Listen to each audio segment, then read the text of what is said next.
Well met, Loremasters! Stay a while and listen. Last time we looked at the lore behind yang, sheep, goat, buck.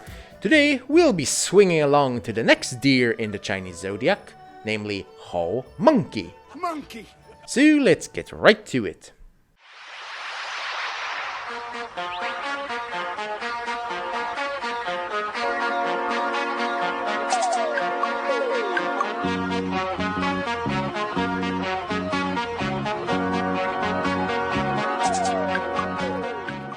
As always, we shall begin with what 说文解字, the oldest Chinese word book that we know of, has to say.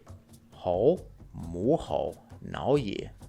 Monkey or macaque, also known as mu hou, also known as nao. Now, I know it says mu hou, which looks like it means she-ape or lady monkey, but hold your bananas but a tick, good men. Qing Loremaster Duanizai notes that mu hou is indeed but another name for monkey, and not a lady monkey.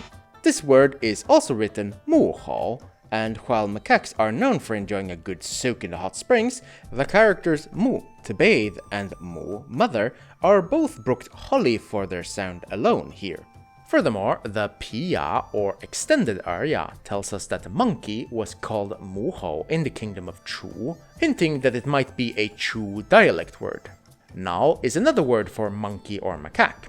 Like we saw in the episode on Shu, snake, Mr. Xi often explains a word with a word that means the same or almost the same thing. Also note that Nao and Kui are sundry characters. They look nearly the same, but Kui has two bunny ears at the top and is a name of a mythical one-legged being. Cong Quan, Hou Sheng, from Quan, dog, hound, and Hou, which gives the reading. Quan gives the meaning since, well, I guess that monkeys look a wee bit like hounds. As for the sound element, the piya notes that Hou here also hints at the monkey's inborn want to watch and learn, since one of the meanings for Hou is to watch. Monkey see, monkey do indeed. Before we knuckle our way over to the Writinglore, let's take a quick peek at Nao as well. Nao, 贪兽也, 一曰母猴. Nao, a greedy beast, also called mu hou. Xu Shen calls the Nao greedy. Harsh, but not entirely baseless, monkeys are known for being sneaky and thieving little blighters whenever food's involved. This entry makes it clear that Nao and mu hou are sundry names for the same deer, namely a monkey or more narrowly, the macaque. Since Mr. Xu Shen also sees fit to spell it out for us that Nao is a greedy beast, we may guess that Xu Shen saw Nao as the mainstream, or at least the more fitting word, while Hou and mu hou were synonyms.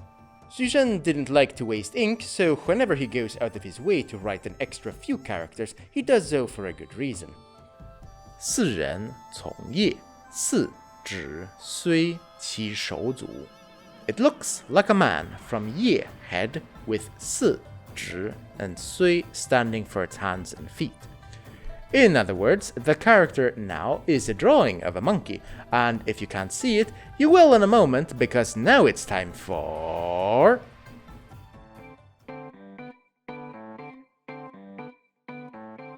Now, unfortunately, the character Hou doesn't show up until the Han Dynasty, but Nao, on the other paw, shows up on both the oracle bones and bronzes, so we'll start there.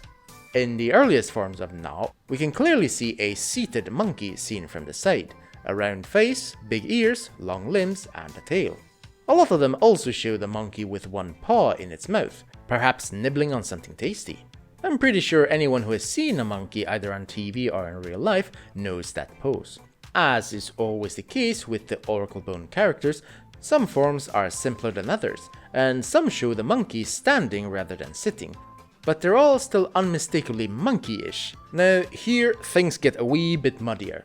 See, in the oracle bones, Nao means one of two things, either monkey or it's used as a given name. In the bronzes, it's still sometimes booked as a given name, but more often it's a loan for you, sorrow, since the two characters both look and kinda sounded the same in Old Chinese. As for Hou, like I said, we don't see this word booked near the House of Han.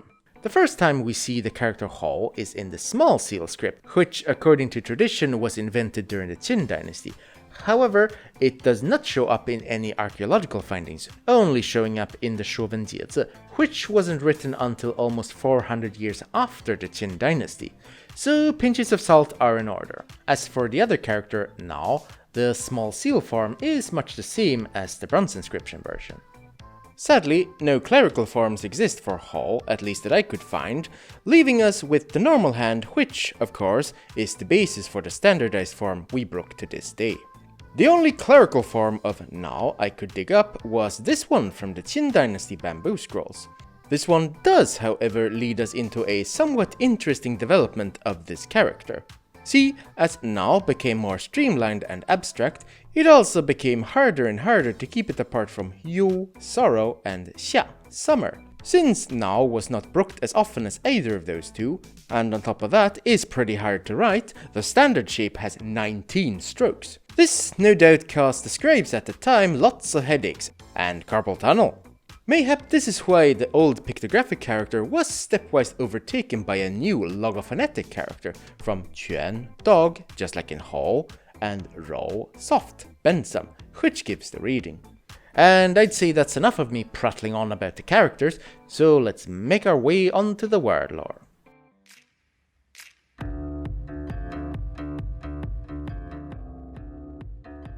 This time, let's start off with Hall. Baxter and Sagert reconstruct Old Chinese magro for mu hao. The first syllable, which, as we saw earlier, was in writing represented by either mu or mu, seems to be an old pre-initial.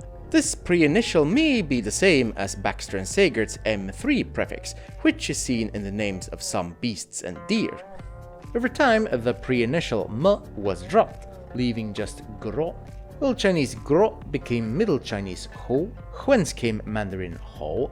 Nobody wants to hear me butcher the readings of the other Chinese tongues, but note how the Min languages, by and large, keep the gi initial from Old Chinese, while the other Chinese tongues, which evolved straight from Middle Chinese, all share the initial h sound. That's not to say that the two-syllable form faded away completely.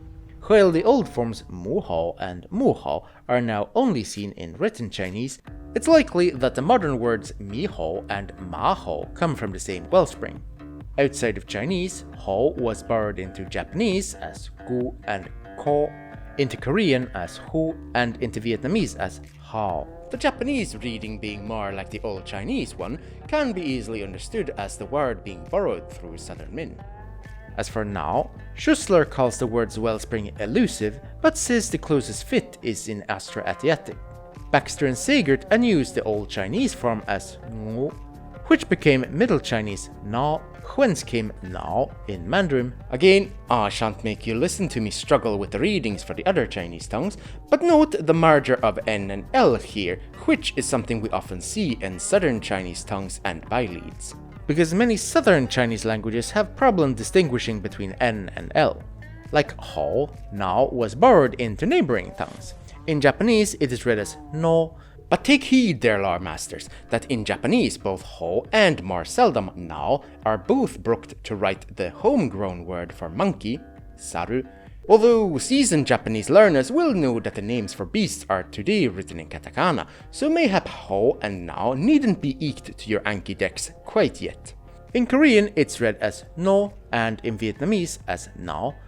Now seems to be as oft seen in these tongues as it is in Mandarin, that is, not at all, which means you can now brook your knowledge of this character to flex on the lowborn. Alright, I think that's quite enough monkeying around for today. The next stair in line is Mega Ultra Chicken. I mean, Ji the Rooster.